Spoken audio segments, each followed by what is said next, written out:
Hi, I'm Terrell Edwards, and welcome to Impact. I will be interviewing families as well as finding out how they've coped with the loss of loved ones. You will see and hear soon how their lives have been impacted. Police are now beginning an investigation into the murder of a teen. You know, you want your kids to bury you. You don't want to bury your kids. And we did try speaking with Johnson's family today. They were not ready to talk with us on camera. Loved ones tell me this was not the outcome that they were expecting.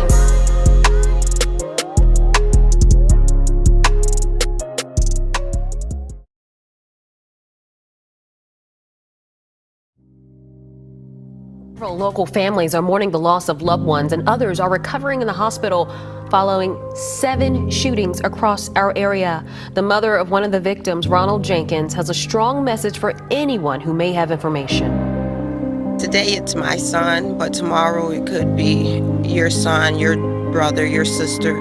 So just speak up.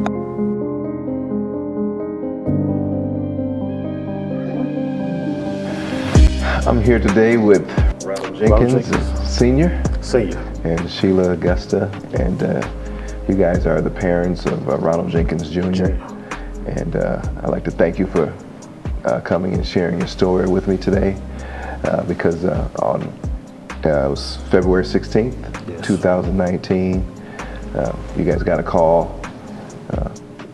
You specifically got the first call, and you lost your son.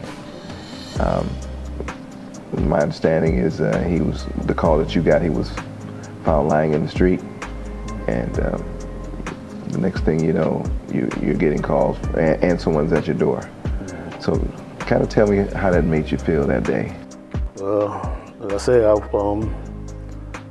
felt like, I couldn't believe someone would come, I feel like someone had invaded my house. Like I said, I grew up around all my life. And I feel like, he was safe around there, because I feel like everybody was going to look out for him.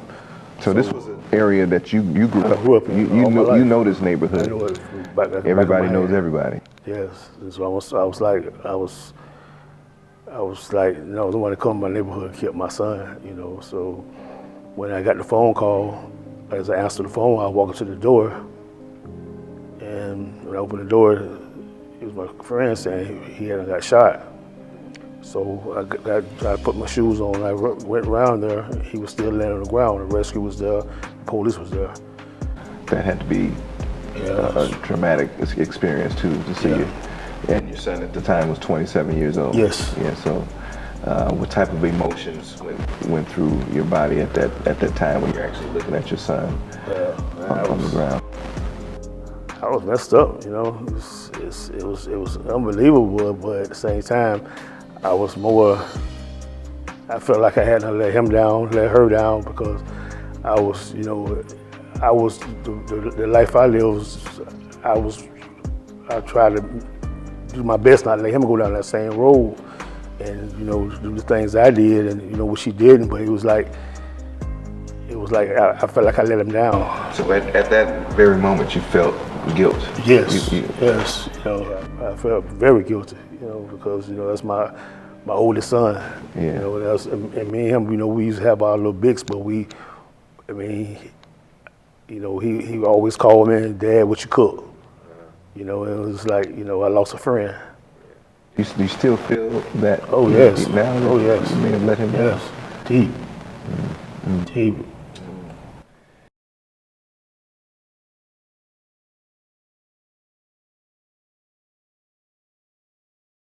So far, 21 people have been killed this year in Duval County. I'm Tanika Hughes. I'm John Bachman. Tonight, JSO is looking for the people responsible in 2/3 of those cases.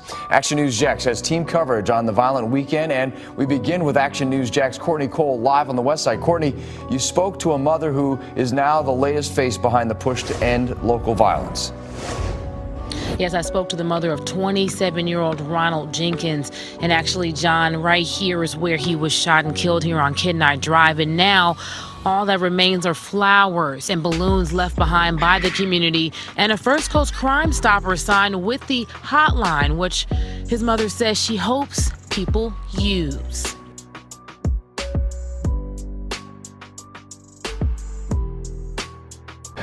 Sheila, it was not too long after the incident that you get a call. And Exactly. who calls you?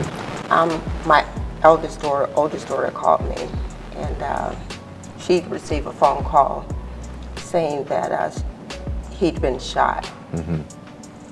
So I had to stay calm, of course, because my daughter was on the phone, and she was upset. So Is that Shanae? Shanae. Okay. Exactly. So she was on the phone. I'm trying to keep her calm and giving her instructions on what to do.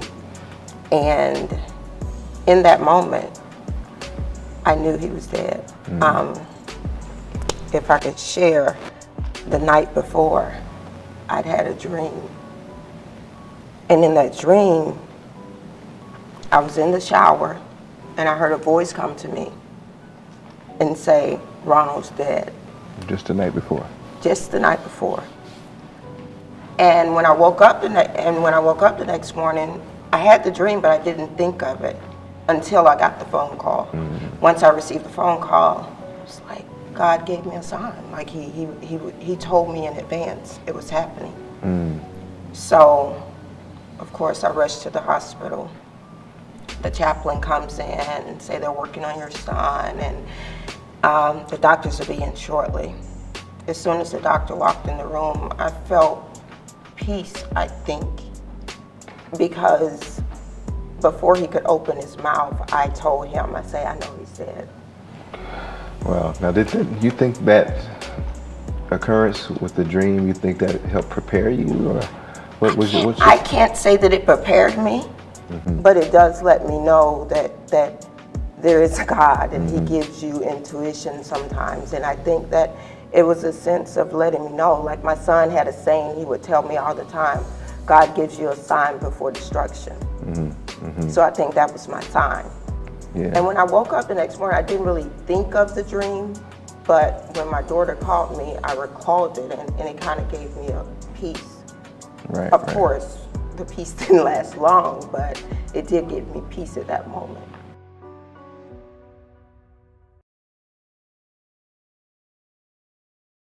It's a feeling you can't describe, and you never really know the feeling until you've been there. The feeling of losing someone you love to gun violence is something Sheila Augusta says no parent should have to experience. She chooses to remember his smiling face instead.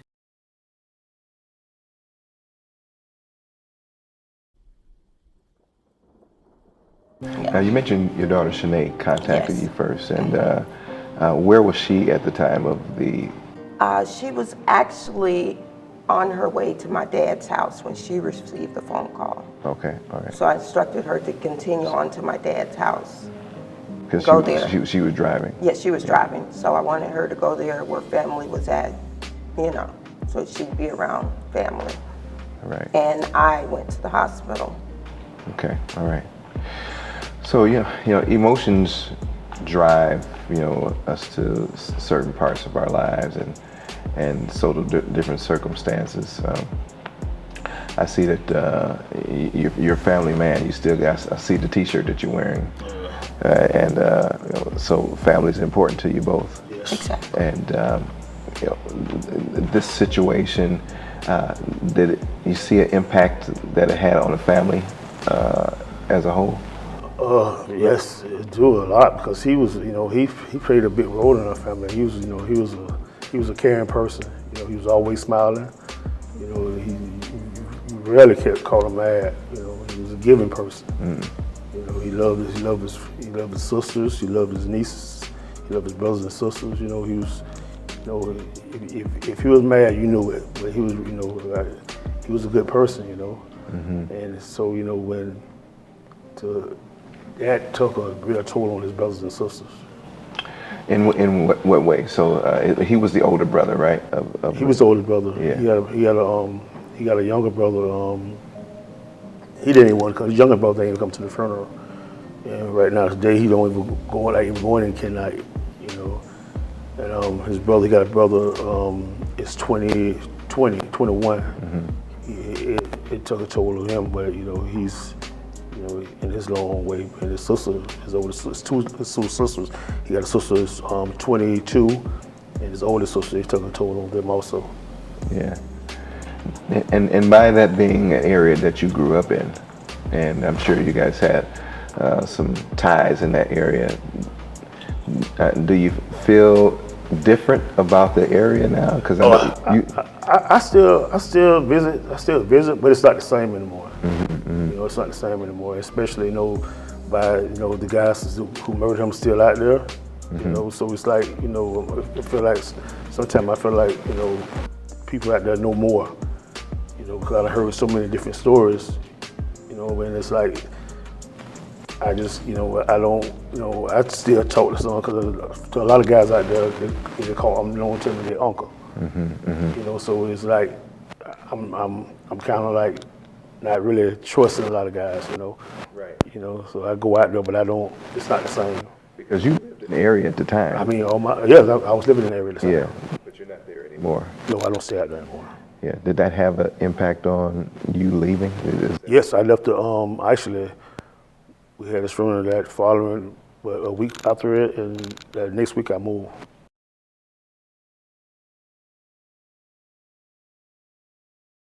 Oh, my favorite memory is just laughing with him. He was a very cheerful person, and he always wanted to bring a smile to everyone's face. Augusta's son, Ronald Jenkins, was shot and killed on Knight Drive just before 3 o'clock on Saturday afternoon. Witnesses told police the suspects got away in a black Kia Optima or a black Hyundai Sonata, like the ones you see on your screen. Police believe at least 2 men were involved.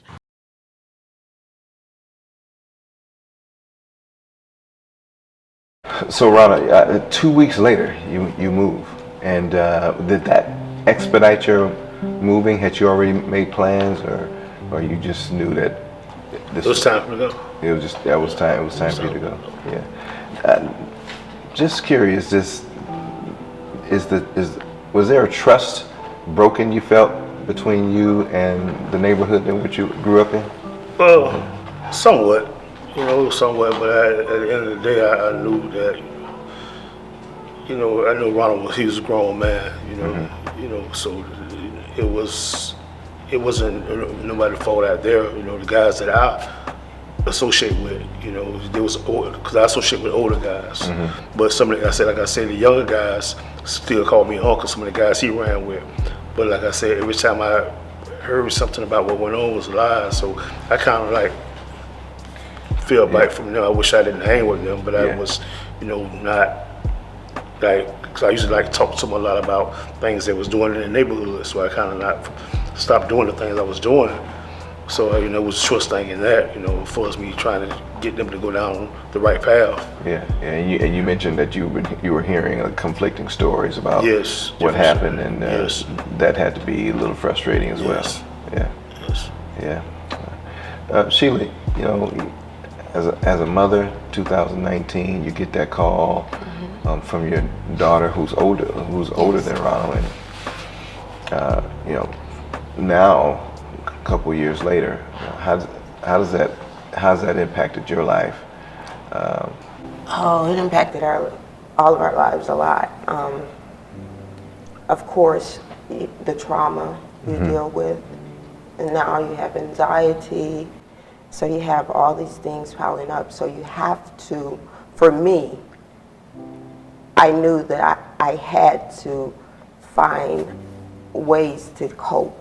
And I found those ways through, first I started therapy, got my kids in therapy, because just like it was an impact on me, I lost my son, they lost their brother. Right. So I knew that I not only had to get help, I had to get them help. So that when the trauma arises, we would have tools so that we wouldn't get stuck. Right. So that's where I'm at now. With, you know, we go to therapy. Believe me, we've had hiccups. We've had days of depression. We have anxiety. It's a lot. There's a lot that comes on with it. I mean, I don't think that when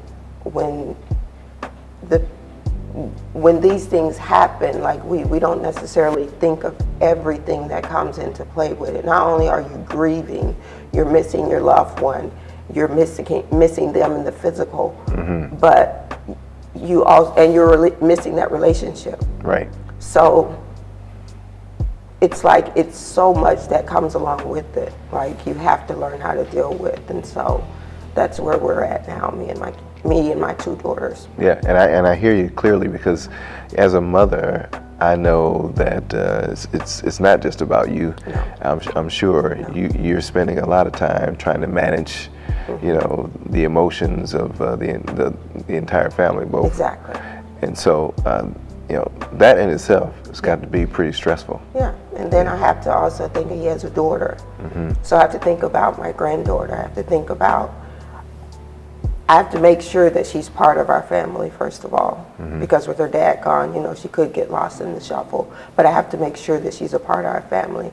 And then I also have to make sure that as she gets older, she's only 4 now, but as she gets older, the trauma will set in. Right. And I think it's already set in, but she's a kid.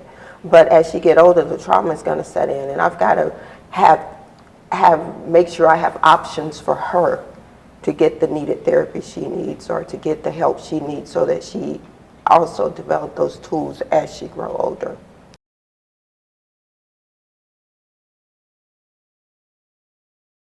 And to be honest, I'm not angry. I just pray for them, and I know that God is able, and I just pray that they're captured and justice is served. Augusta told me she doesn't know who would want to take her son's life away, but she says she knows his spirit lives on through his daughter. She was 1 year old, and he loved her dearly. As police continue to look for the suspects, Augusta asked to share this one last message with anyone watching who may have any information about what happened. Because today it's my son, but tomorrow it could be your son, your brother, your sister. So just speak up.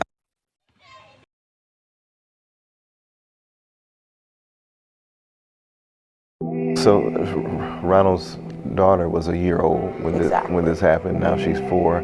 Does she have any recollections? Does she have any memories of her dad at all? So it's amazing. It's amazing to me. Like, it amazes me every time I have her, because I try to get her like every 2 weeks. So it amazes me that the thing I don't even know, somehow she remembers certain things about her dad that at 1, I don't know how, but it's like her relationship with her dad never stopped.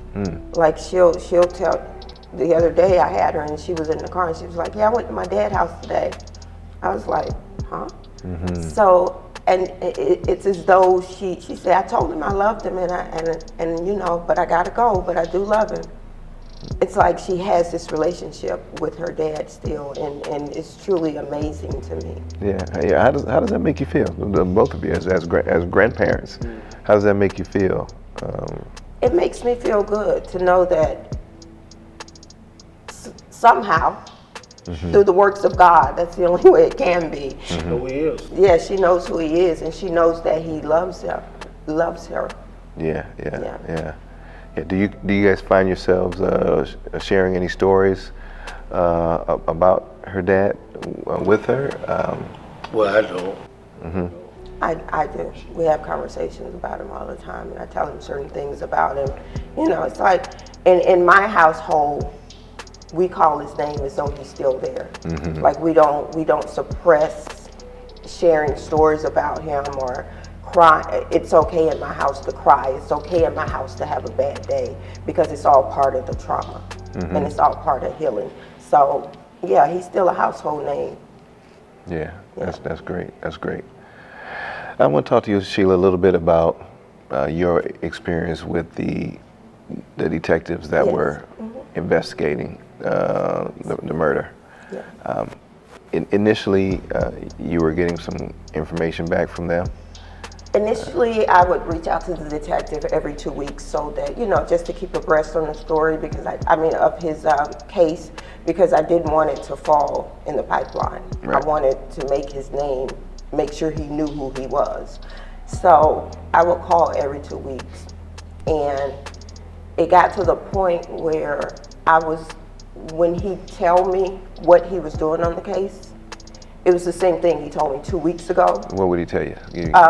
we're going to go out to the scene. I have some detectives going out, some police officers going out to the scene, and they're going to, you know, talk to some people. And then he called a few names that and asked me, did I know them? Some I didn't, some I did. And so it was just, he was just telling me the same stories over and over. So I realized it was just, on top of the anxiety I already had from my son being murdered, I also, that gave me more anxiety, more stress, more sleepless nights. So I had to find a way to separate myself from it and just know that karma is real. And I don't get to determine how karma works. Right, right. I don't get to dictate karma, do this, or karma, I want to do that. I don't even get to see karma work sometimes. Right, that's true. But I do believe that it works. That's right. And it doesn't necessarily have to be they go to jail. It doesn't have to be that they're murdered.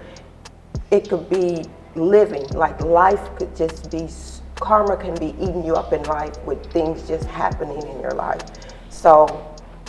Yeah, but the reality of it is, though, if the detectives and they were there to help you solve this case, and after so long, you start to lose what we call hope. Exactly. And so, what's your feeling now towards the authorities that we're hoping that can help us in this situation? How do you guys feel, and how's this situation impacted your feelings with the authorities? I get my strength from her. You know, seeing her strong and go and carry it. You get your strength from Sheila. Yes, yeah. Because I mean, I just started counseling myself, but not too long ago, because I would have a problem sleeping, and I was seeing him still down on the ground. So I was going days without sleeping. But and it was basically, I never talked to the detective. I talked to him probably 1 or 2 times, but I know it was, you know, BS everything they were telling me, you know. So I realized I wasn't going to call him because I didn't want to hear no lies. But like I said, my biggest problem was, like I said,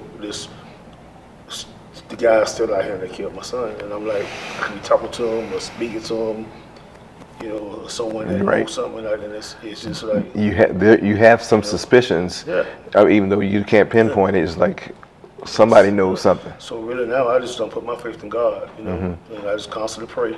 You know, I constantly pray and ask God to just, you know, be the judge and the jury. Yeah. You know, because I'm a firm believer. What goes around comes around. And like she said, you know, it's no certain way of karma come around. You could be wrong, walk around here every day and get away with that murder, but you're gonna live miserable. Yeah, yeah.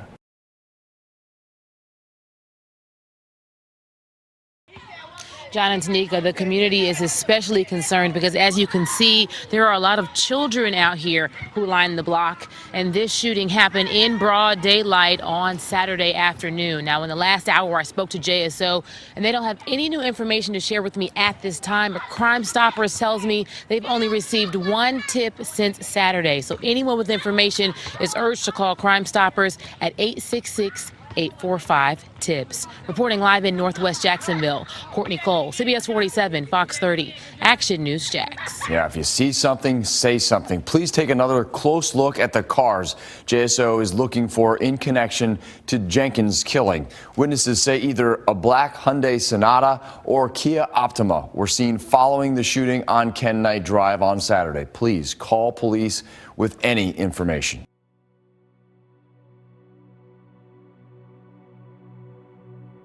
Ronald, you know, I like what you said there. You said you get your strength from Sheila, because I know that you guys aren't a couple. You share 2 children, right? Yes. Shanae and Ronald Jr. Yes. But you guys haven't been a couple for quite some time, right? Yeah, well. Yeah. I mean, what keeps you guys friendly? Did this occurrence bring you guys closer? Give me some insight on that. We was always frenemies. Oh, you're frenemies. I mean, we were young when we were dating, so I think I became a part of his family. He became a part of my family. So even though we were not together, we were still Always cordial. Yeah. Her mom always treated me like I was her son. Her sisters treated me like I'm part of the family. So, you know, it was just that bond. Yeah. So, but, you know, when Ronald passed, it's like, you know, it's just even got closer, you know. Yeah, yeah. And in essence, we are a family. Yeah, so. In reality, because, you know, it's like when something going on with him, it's like he come and say, okay, you need to go check on what's going on. He's like, he just talking to me like, you need to go check on what's going on with my mom, you know, my sisters. He would say that to you? Yeah, you know what I'm saying? I feel like he'll come to me when now. I get that, I get that. So, you know, so I got to be there. Yeah, you can communicate with him even now. I do need it. Yeah, I get that. You know, I shared with you all that my dad passed away too, just not too long ago. And I sometimes want to pick up the phone and call Dad. And you guys ever go through that? Exactly. I still have him on my phone. Yeah. Do you find yourself, is there any voicemails or just certain situations where you think you might want to talk to him that you wouldn't normally have talked to him? Well, I want to hear his laugh.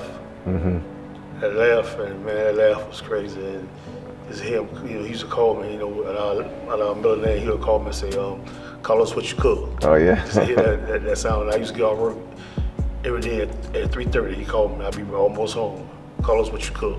I mean, I'm not even home yet. Yeah. You know, I just missed that, you know. Yeah. How's Shanae doing and the other siblings? How are they doing? They're doing okay. I mean, they're doing okay. They're coping. They're getting through. Shanae goes to therapy, and of course she spends a lot of times with friends and family to keep her occupied. And I also, outside of me and Ronald having Shanae and Ronald together, I have a younger daughter, so her and Ronald was very close. So traditional therapy didn't work for her, and she loves to draw, so she attends art therapy, so that helps her. So she goes to art therapy, and as well she's a soccer player, so I keep her involved in soccer. So, you know, she's on a soccer team, but I also find like different training camps to keep her occupied, because I know that keeping your mind occupied helps you with coping with the trauma as well. Absolutely. So, yeah, so those are some of the positive experiences that you found now that, you know, being on a team. Right. I love the whole art therapy thing. I mean, that's something that I don't think we've adopted on a regular basis, but it is something great to do. Yeah, I mean, we have to think outside the box sometimes with our kids, you know. Therapy worked great for me, and it worked great for my daughter, but for her, it didn't work. She didn't want to talk to them. She didn't want to communicate, so she finds it a lot less stressful when she's drawing and communicate at the same time, so it works. Yeah. Well, that's great. I mean, I appreciate. I'm sorry for your loss, but I also see that you guys are a strong family, and you will endure this. I mean, of course, we'll always miss our loved ones, but exactly, we'll see them again one day. Okay. All right. Exactly. All right, Sheila, Ronald, thank you guys for your time. Thank you. Thank you. All right, we'll see you next time. Okay. All right.